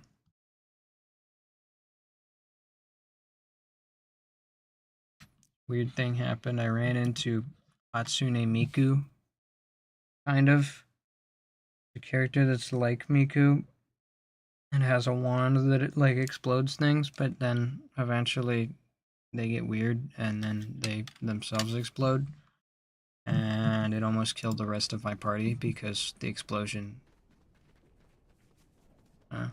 Also, Alex, if you're still watching this, you were in fact one of the members of my party because I made a bunch of my friends and people in the game, and they showed up, and so it was Dick Kickham, who's like Duke Nukem but not, and that's who I was playing as, and then Obama was my partner, all right, and then Hatsune Miku, not Hatsune. I keep saying Hatsune Miku. It's not Hatsune Miku. It's Sailor Moon, but with purple hair. Sailor Moon was what they were parodying with that, which makes more sense as to the wand and explosive heart attacks and transformation shtick. Hatsune Miku has been implanted into my brain due to stupid Pinterest memes. Anyway, but yeah, you were the fourth member of the party that we came across, and you were like paranoid. Actually, I think that's your character trait is paranoid. Sorry. Although I think you might have picked that one actually, so in that case, not sorry. But yeah, you got almost exploded. Actually, when my final group died, you were the only one with me, because we got hit by a pretty bad zombie horde, and Obama died shortly after the Miku incident.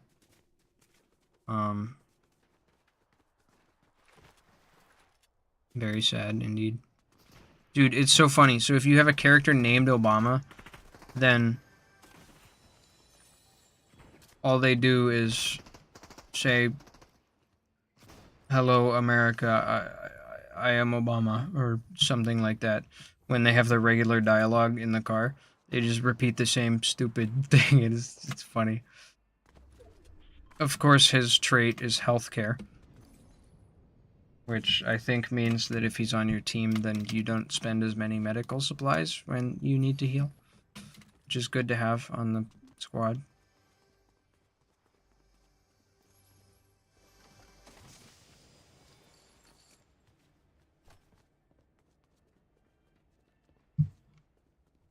If paranoid is real, I'm glad. Is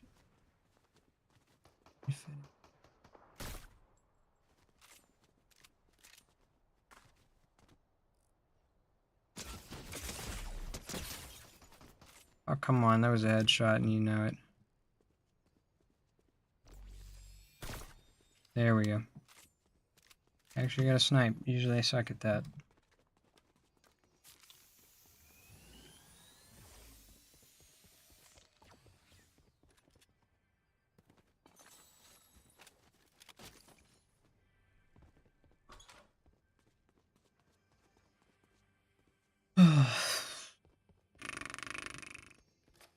Fortnite might be getting VR support, funnily enough. I don't know. They're doing a lot of toying around in the engine.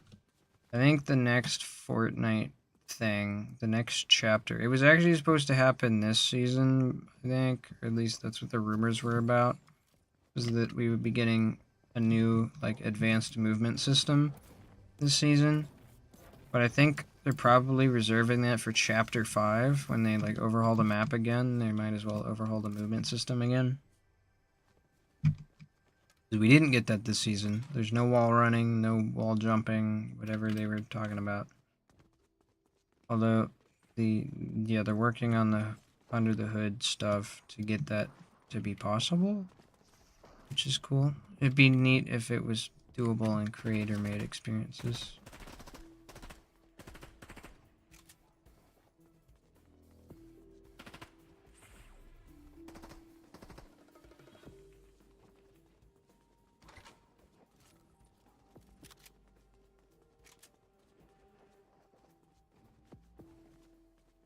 Where are these steps?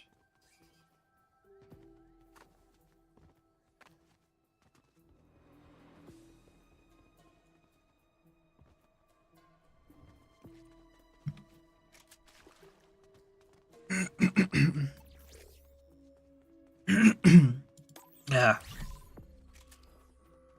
It's killing me. Fortnite is killing me. I'm dying.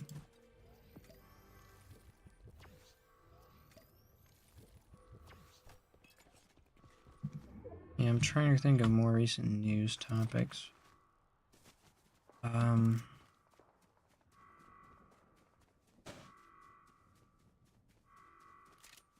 I can't think of it off the top of my head. And that's the worst part, because that's where I keep everything, is in my head. I don't write anything down. I really need to be writing everything down, because my brain does not work.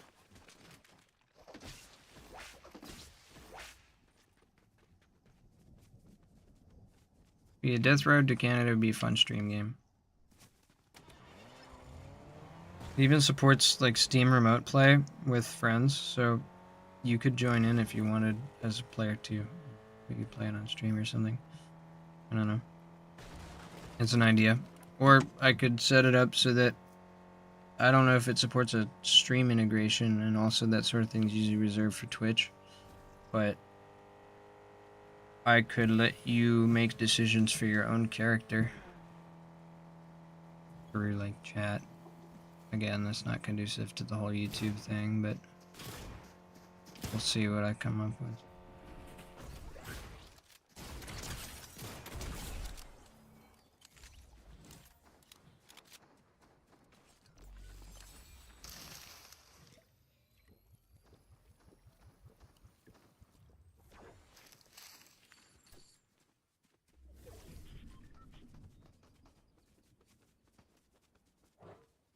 Might show up in my Toyota Camry and get funky.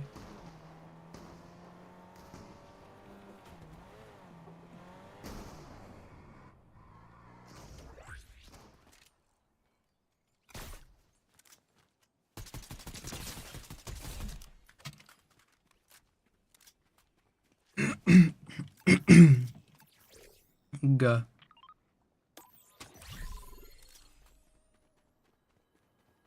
It's gonna be my vocal test. If I just say gah, it's because I'm testing my ability to continue speaking.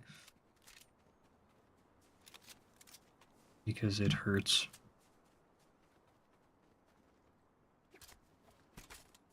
SNG, I'd like to stick with that. Because the stupid burst one has been the death of me like twice today.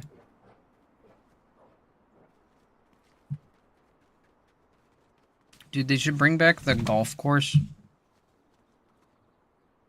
Fortnite was so fun when it had golf. I remember I'd load into the whatever mode and play golf with friends because the Battle Pass had a golf emote. You could just play golf on Lazy Links, the golf course. And you could load into a playground match because that's what we had before creative. Playground mode, and you just log in and you'd have a server to yourself for 4 hours. Strange. But we would play golf on Lazy Links.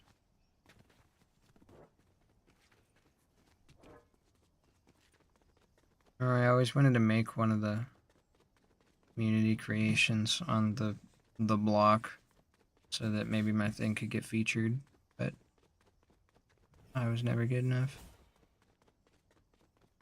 Didn't have the time to sink into it. The creative side is really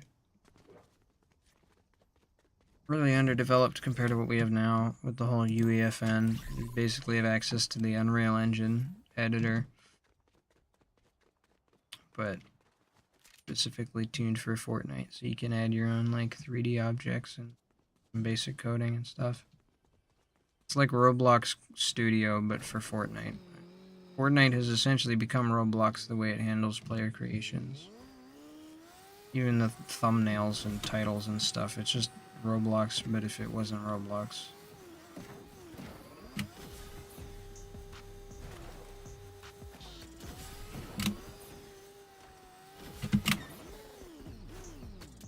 You can't jump this bike the same way you can the other one.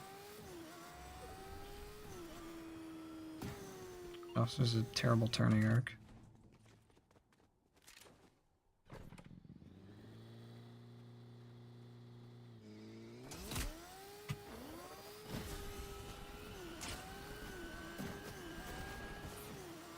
Get gone. Dude, that's actually a fire. Phineas and Ferb's song, Gotta Get Gone. Phineas and Ferb music goes so hard you wouldn't even believe. Dude, I got pumped in the head for like 100 something. The Sharptooth shotgun is so evil. Alright, well. That's gonna be it for Fortnite Friday tonight. I'm gonna stall for an extra minute because I know the stream needs to like catch up to what happened. I'm gonna go back to the lobby and redeem some battle pass stuff, I guess. But that was my last game for Fortnite. I know I didn't do a lot of talking about stuff and didn't do a lot of podcasting despite me saying that I was gonna rework things. I want to fix the stream layout. I need to get a separate OBS scene just for Fortnite Fridays. And then I think I'm going to remove the blue border and just have my goober in the corner of a full screen game. I'll keep chat where it is, but other than that, I'm not going to keep the regular stream layout because this isn't a regular stream. So, until next time, on Fortniting or something. I don't know. I need like a sign off, but I don't have one. So,